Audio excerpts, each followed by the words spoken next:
Boche gold and diamonds. Buy now pay later. വാടാനാംകൃഷിയിൽ നിരന്തരമായി കക്കൂസ് മാലിന്യം തള്ളുന്നതായി പരാതി. അഴുക്കുചാൽ നിർമ്മിക്കാൻ കുഴിച്ചിടങ്ങളിലാണ് രാത്രിയുടെ മറവിൽ കക്കൂസ് മാലിന്യം തള്ളുന്നത്. മഴയിൽ മാലിന്യം വീടുകളിലേക്കും കിണറുകളിലേക്കും ഒഴുകിയെത്തുന്നതിനാൽ ദുരിതത്തിലും ആരോഗ്യ ഭീതിയിലുമാണ് ജനങ്ങൾ. അഴുക്കുചാലുകളുടെ അശാസ്ത്രീയ നിർമ്മാണമാണ് ദുരിതത്തിന് കാരണമെന്ന ആരോപണവുമായി കോൺഗ്രസ് നേതാക്കൾ രംഗത്തെത്തി.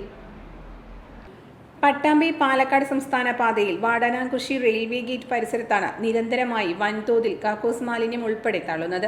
നില IPT റോഡ് നവീകരണത്തിന്റെ ഭാഗമായി അഴുക്കുചാൽ നിർമ്മിക്കാനെടുത്ത കുഴിയിലാണ് രാത്രി മാലിന്യം തള്ളിപ്പോകുന്നത്. മഴ പെയ്യുന്നതോടെ മാലിന്യം സമീപത്തെ വീടുകളിലെ കിണറുകളിലേക്കും ഒഴുകിയെത്തും. അസഹ്യമായ ദുർഗന്ധവും കിണറുകളിലെ വെള്ളം ഉപയോഗശൂന്യമാവുന്നതും മൂലം പ്രദേശവാസികൾ ദുരിതത്തിലായി.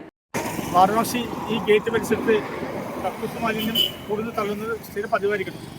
ഇതിനെതിരെ അധികാരികളുടെ ശക്തമായ നടപടി വേണമെന്നും ഈ പരിസരത്ത് ക്യാമറകൾ സ്ഥാപിക്കണമെന്നും ഞങ്ങൾ ആവശ്യപ്പെടുന്നു.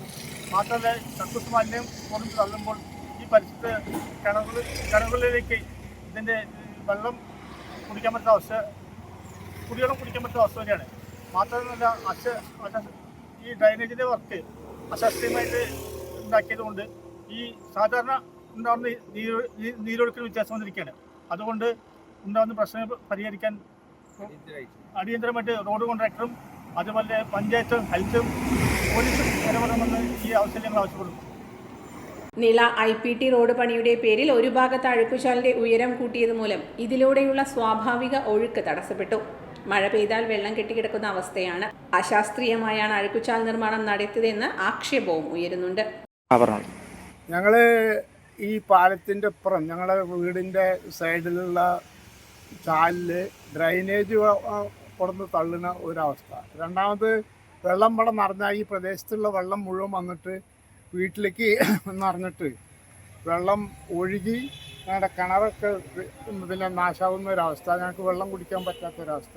മാത്രമല്ല, വീട് മുഴുവൻ കളിവെള്ളം നിറഞ്ഞിട്ട് ഞങ്ങൾക്ക് ഒന്ന് വളപ്പിലേക്ക് വരാനും പറ്റില്ല, ഉപയോഗിക്കാനും പറ്റാത്ത ഒരവസ്ഥയാണ്. ആകെ ശ്വാസം മുട്ടിയിട്ടാണ്, മാനസികമായിട്ട് ടെൻഷനിലാണ് നമ്മൾ ജീവിക്കുന്നത്. വരുന്ന വെള്ളം കൃത്യമായി റോഡ് സൈഡിലുള്ള ചാലുകൂടെ പോയിരുന്നതാണ്. ഇപ്പോൾ അവിടെ ഉയർത്തിയിട്ട് ഒരു 2.25 അടി കൂടുതൽ ഉയർത്തി അവിടെ പിന്നെ റെഡിമെയ്ഡ് സ്ലാബ് കൊടുന്ന് വെച്ചിരിക്കുക. അതിൻ്റെ ഉള്ളിലേക്ക് വെള്ളം പോകണമെങ്കിൽ ഞങ്ങളുടെ വീട്ടിലേക്ക് വരുന്ന സ്ലാബിനോളം ഉയരം വരണം. അപ്പോൾ പിന്നെ